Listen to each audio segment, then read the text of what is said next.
Oke, pada video kali ini kita akan membahas mengenai bagaimana integrasi web service pada berbasis Java dan diintegrasikan dengan database. Pada kasus ini kami menggunakan database MySQL. Untuk pada presentasi kali ini kita akan membahas mengenai konsep dan topologi jaringan atau topologi komunikasi antar perangkat terkait dengan database dan web service. Lalu yang kedua adalah implementasi database pada sebuah web service project berbasis Java. Ya, seperti Anda ketahui bersama pada materi-materi sebelumnya, pada kuliah-kuliah sebelumnya, kita membuat sebuah konsep server client berbasis karena memang web service itu topologinya atau arsitekturnya adalah client server, ya kan? Itu pasti pertama. Lalu kemudian kita juga membuat suatu konektivitas ke database. Berarti konsepnya adalah bagaimana caranya supaya klien ya, klien-klien ini nanti bisa berbentuk mobile phone, berbentuk laptop, berbentuk iPhone dan lain-lain itu nanti berkomunikasi dengan sebuah server yang menyediakan service berbasis HTTP atau disingkat web service. Lalu dari server tersebut juga mengintegrasikan diri dengan SQL database. Ya, jadi di mana konsep ini juga kita bisa temui dari berbagai bahan. Salah satunya adalah seperti kita tahu adalah Google Mail. Di mana Google Mail atau email dari Anda semua, Yahoo Mail juga sama, itu semuanya berbasis cloud. Berbasis cloud itu definisinya adalah database tersebut tidak menempel di satu komputer tertentu, tidak menempel di satu komputer klien tertentu. Sehingga uh, andai kata Anda berganti komputer dan Anda melakukan login dan username dan password Anda masing-masing, data yang termuncul di layar itu datanya adalah sama. Jadi ini adalah konsep untuk juga nantinya kemudahan klien, kemudahan kita pengguna untuk dapat mengakses sebuah data di dalam cloud. Itu konsepnya di situ, itu menggunakan web service. Nah, web service sendiri kalau pada berbasis Java tentunya kita sudah mengetahui ada namanya istilah SOAP dan adalah namanya WSDL. Ya, jadi web service itu sendiri itu berkomunikasi dengan database atau server itu berkomunikasi dengan database. Kalau kita melihat dari login web service yang Anda sudah buat minggu lalu dan ada pembahasannya sebelum video kali ini, ya, Anda bisa melihat bahwa struktur program login web service adalah sebagai berikut. Project web service memiliki sebuah web server bernama login WS dan memiliki fungsi cek login. Yang mana cek login sendiri akan menghasilkan sebuah string yang ber, ber, bernilai bisa fill, bisa true, atau correct, atau everything, tergantung dari studi kasus Anda. Oke, oke. Sekarang kita coba mulai sambil kita melihat PPT ini, sambil kita mendemokan. Saya buka NetBeans saya kemarin, dan kita bisa melihat kalau hasil cek login dari implementasi contoh saya ini adalah ada 3 nilai, yaitu field, lalu yang sisanya adalah hi admin, hi user. Saya mengikuti soal yang ada yang kemarin. Jadi kalau field maka hasilnya field, kalau bukan field berarti hasilnya mestinya oke. Mestinya seperti itu ya. Karena sementara ini di soal hanya ada 3. Dan di soal yang di PPT kemarin hanya ada 3 percabangan. Percabangan 1, percabangan 2, dan percabangan 3. Oke ya. Nah, lalu bagaimana Pak integrasinya dengan database?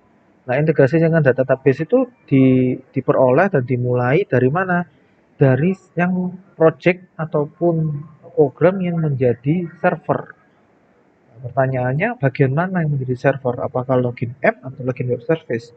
Kita bisa lihat dari struktur projectnya. Bagian mana yang memiliki web service? Bukan web service reference ya. Kalau web service reference berarti kita menggunakan web service tertentu sebagai referensi dari project kita. Berarti kita bisa berasumsi di login app ini adalah client, di login web service ini adalah server. Oleh karena itu, ya, database nanti ini diintegrasikan pada login web service. Jadi masih ingat ya bagaimana kemarin caranya mengintegrasikan dengan database? Yang pertama kali di libraries ya kan. Jangan lupa kita add library. Lalu kita ambil MySQL JDBC. Add to library. Dia akan masuk seperti ini. Sudah selesai. Kalian klik kanan clean build. Dia tidak akan ada error. Klik kanan deploy juga tidak ada error mestinya. Nah, kunci yang pertama itu. Lalu yang kedua, kalian harus memiliki model class. Model class ini adalah implementasi dari tabel user. Nah, berarti mau nggak mau kita harus menjalankan. Oke, saya menjalankan MySQL. Saya akses dengan klien saya ya supaya tidak bentrok dan aneh-aneh. Portnya, port webnya saya gunakan klien database saja yang mudah. Kita buka UTS sebentar, presentasi online. Nah, usernya kita sesuaikan saja dengan data-data yang ada di sini. Anda tentunya sudah memiliki database presentasi online yang bentuknya seperti ini untuk UTS kemarin, betul ya? Nah, model, tadi kan ada PPT, kan ada instruksi Anda membuat model class. Artinya apa? Anda harus memiliki sebuah kelas yang menyimpan parameter-parameter sama dengan parameter yang ada di dalam database. Oleh karena itu kita tinggal buat kelas saja. Karena jelas dengan model class ya kita buat kelas Java class simple biasa. Namanya sesuaikan dengan nama database. Nama database-nya apa itu ya? Database users, kita samakan saja users. Lalu package-nya, ini untuk semuanya ya. Anda mengcoding, Anda membuat program Java, Anda harus memastikan bahwa package-nya terisi. Misalkan kamu dispro model, boleh. Nah, seperti itu ya. Nah, di sini berarti isinya apa di sini, Pak? Isinya sama persis yang ada di dalam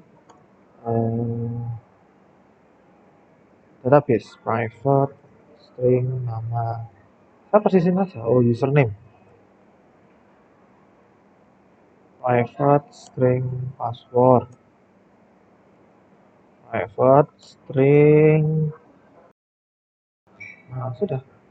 Kita samakan. Kita alt insert. Kita gunakan setter getter untuk semuanya. Ya kan, encapsulate field. Ini sudah dari kemarin ya.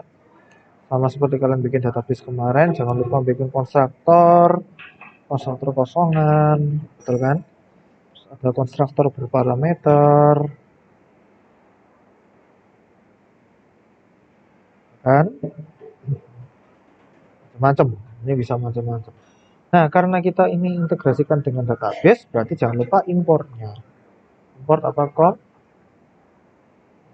SQL, JDBC. Apakah?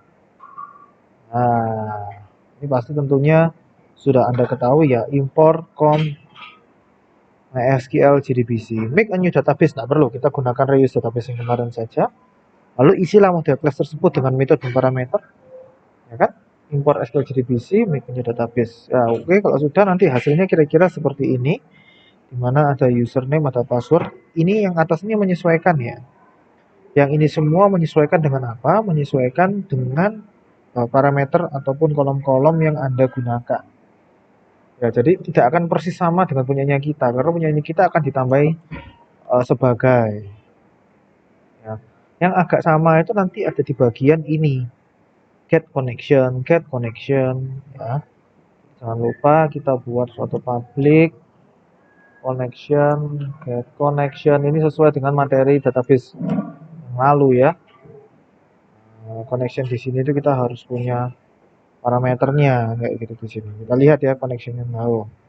Class for name. Nah, ini sini tinggal ikutin. Nah, tapi tolong ingat ya, kalian jangan hanya menjiplak. Tentunya Anda harus tahu esensinya. Kuncinya di sini yang penting adalah com MySQL JDBC driver. Com MySQL ya kan, JDBC driver new instance. Nah, connect dan sama dengan driver manager dot get connection. Nah, terus ini yang harus diingat, JDBC-nya satu kali, MySQL localhost. Ini karena database-nya ada di komputer saya sendiri, ya kan? Di saya sendiri sini, ini servernya ada di sini sendiri, makanya localhost. Tapi kalau anda kata database-nya ada di luar, gitu kan ya? Ya silakan pakai IP. Lalu ini diganti dengan nama databasemu. Tadi nama database saya adalah PresensiOL. Ingat-ingat ya, itu nama database bukan nama tabel. Ya kan? Lalu ini adalah username, ini adalah password. Nah, kebetulan punyanya saya tadi, Anda ketahui bersama, kita bisa lihat bersama bahwa tidak adanya apa namanya? Tidak adanya password. Nah, connect ini belum didefinisikan, berarti kita buat sebuah parameter di atas saja. Kenapa Pak buat di atas supaya nanti bisa dipanggil di banyak fungsi. Nah, kalau ini tidak bisa, connection ini mesti.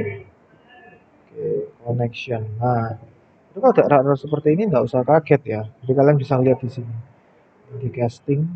Lalu, ups, lalu jangan lupa ini biasanya ada block try catch itu bukan block try catch. Lalu di sini ada try catch class not found. Berarti ini SQL-nya dibuat SQL umum saja. Nah, jadi makanya hasilnya di PPT kan exception seperti ini. Ya, karena data itu tadi, karena exceptionnya ada dua. Dari yang line ini tadi, line 70 dan line 69. Nah, jangan lupa ini karena merah ini karena belum ada yang di return connect.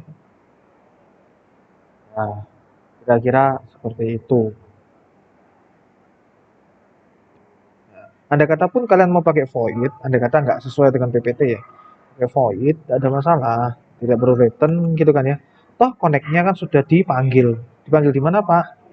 Connect-nya kan otomatis sudah di override dan dipanggil di mana? Di semua konstruktor. Karena get connection adalah sebuah fungsi di mana kamu memanggil model user ini harus koneksi ke database. Jangan sampai enggak.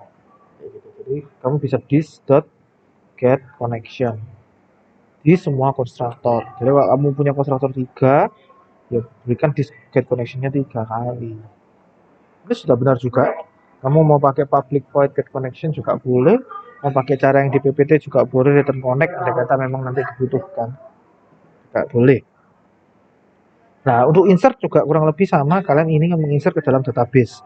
Tapi di sini saya fokuskan kepada bagian untuk query login dengan database terlebih dahulu sebelum Anda melakukan insert. Ya, jadi tidak akan jelaskan insert terlebih dahulu. Ya, tidak akan menjelaskan insert terlebih dahulu. Nah, di display dulu saja saya jelaskan. Di display ini berarti kan anggapannya select bintang from user. Ini sudah ada tulis seperti ini.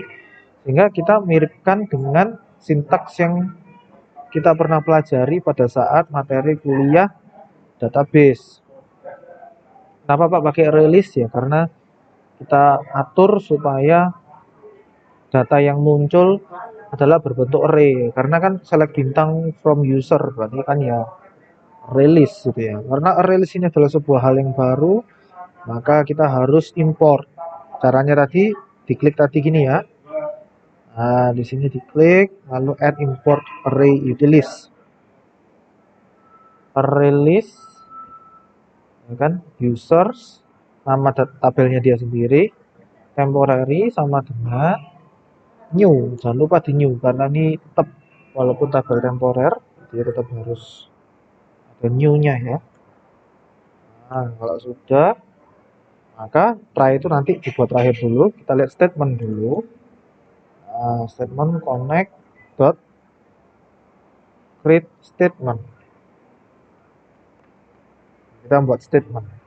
Nah, statement ini harus mempunyai variabel lokal. Jadi harus punya Java SQL statement. Nah, harus punya statement di sini.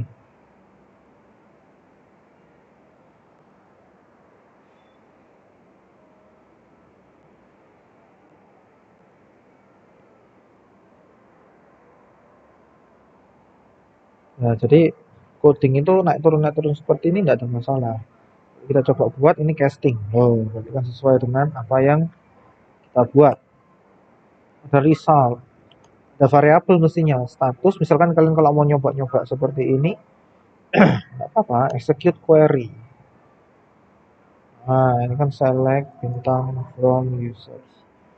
Nah, tapi result ini pasti ada nilainya, yaitu kalau kita lihat di sini, create field. Ini bisa juga kalian bisa buat di sini.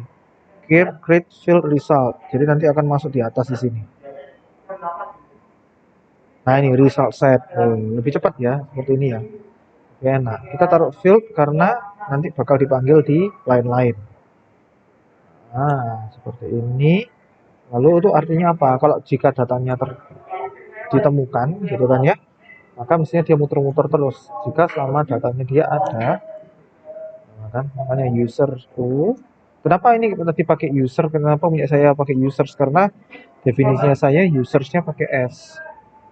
Oke, sama dengan new users. Nah, ini sesuai dengan parameter-parameter yang kalian buat tadi. Misalkan kalau ID-nya kosongan, tidak apa-apa. Sudah, berarti result dot get string, ya kan? Lalu kolomnya adalah username, kan result dot get string. Ini parameter berikutnya adalah password. Result dot get string. Parameter berikutnya itu adalah sebagai ya. Terus apa namanya setelah itu masuk temp dot add u. Oke, setelah selesai, nah sudah, berarti sudah selesai. Oleh karena itu lo merah-merah semua ini buat apa? Merah-merah semua ini SQL exception, SQL exception, SQL exception, SQL exception, ini return value. Berarti di sini berarti tinggal block try catch ifs. Bloknya langsung semua aja dari semuanya. Nah, yang atas ini saya taruh luar karena kan dia harus taruh di luar seperti ini. Nah, ini tinggal return temp.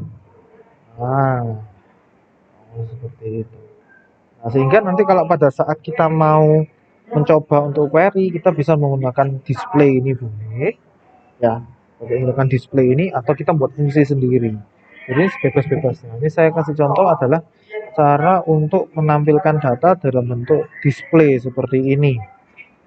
Oke, kita coba lihat dalam bentuk display seperti ini. Lantas bagaimana caranya? Ini kan tentang register, ini tentang login ya. Ya, mohon maaf ini terkait dengan login. Nah, ini kenapa Pak error? Misalkan di sini ya. Saya coba kaitkan dengan login WS. Yang di login WS tadi itu saya ikutin ya, saya tulis PPT-nya seperti itu. Nah, untuk supaya integrasi web service dengan user model ini bisa integrasi, bagaimana Pak caranya? Caranya adalah kalian pasangkan di login WS itu pastikan memiliki user. Jadi kelas user ini misalkan kasih nama model new user. Nah, nah berarti artinya apa? Atau new-nya mau ditaruh di bawah situ ya enggak apa-apa. Di sini juga boleh. Jadi model sama dengan new user.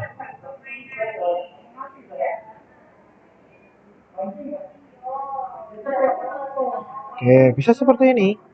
Model sama dengan new user. Berarti artinya itu login WS itu memiliki user. Sehingga nanti login WS memiliki hak dan memiliki kemampuan untuk memanggil. Contohnya apa? Model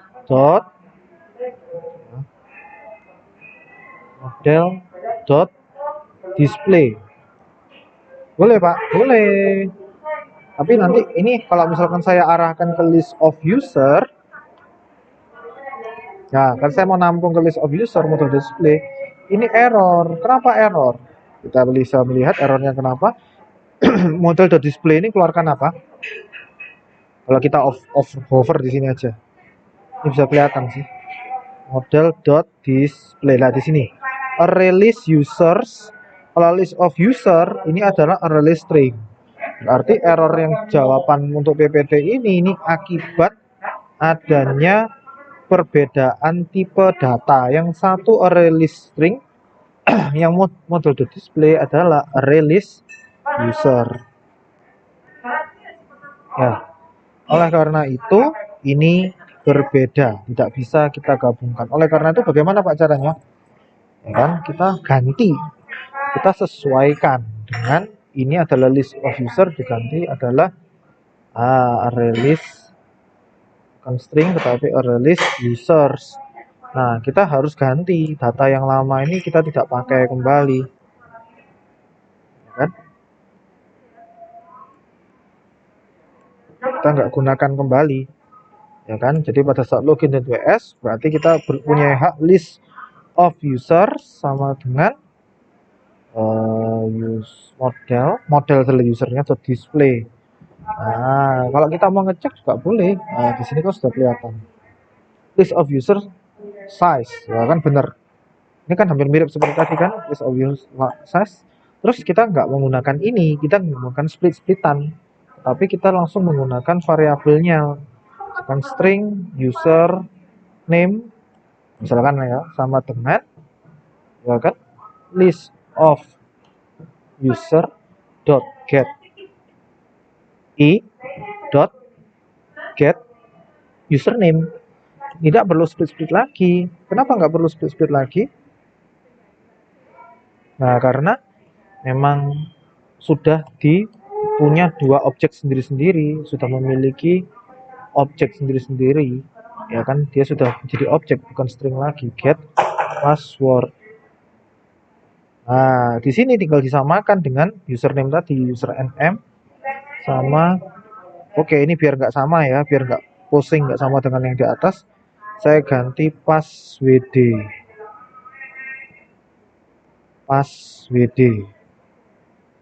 Nah, di sini bisa.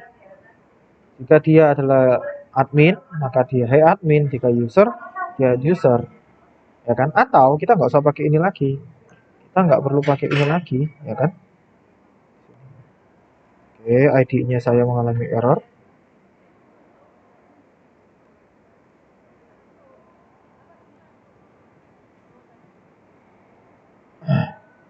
Nah, jika dia berhasil, maka statusnya adalah masuk, misalkan. Connect, misalkan seperti itu. Nah, ini sintaks-sintaks saja, kita bermain sintaks di sini. Jika dia berhasil, maka nanti keluarnya connect. Jika tidak, dia keluarnya failed. Nah, return status seperti ini. Lalu kita kurung tutup di sini. Kan kurung tutupnya di sini, kita kurung tutup lagi di sini. Oke. Kita kurung buka, kita kurung tutup. Oke.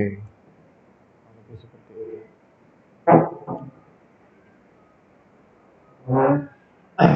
Nah, ini hati-hati, IDE-nya saya ada something. Tutup-tutupnya hati-hati.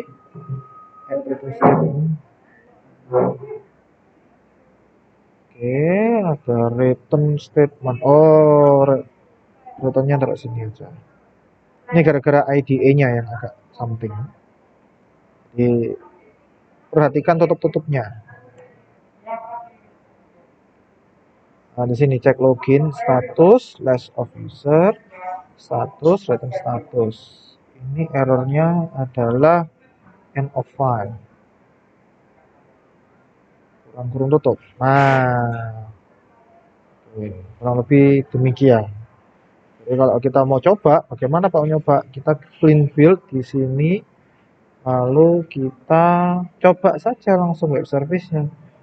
Kanan tes web service, enable running. Oke, oh ya, saya belum deploy. pastikan deploy tidak ada yang error. Service kita jalankan. Nah, kita cek login karena kita sini sudah apa namanya sudah sesuaikan dengan database-nya, berarti semestinya kita sesuaikan dengan nama database. Misalkan saya tulis Felix Felix,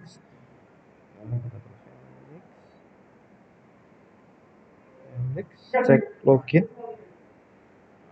returnnya apa? Connect. Nah, sudah sesuai. Jika saya tuliskan Miftah,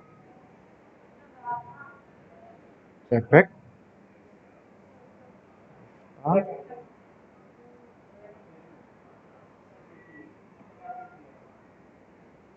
connect. Misalkan saya hour seperti ini, sinyal terusnya fail. Nah, ini sudah sesuai. Sudah sesuai. Berarti ini sudah nyambung dengan database yang ada di sini.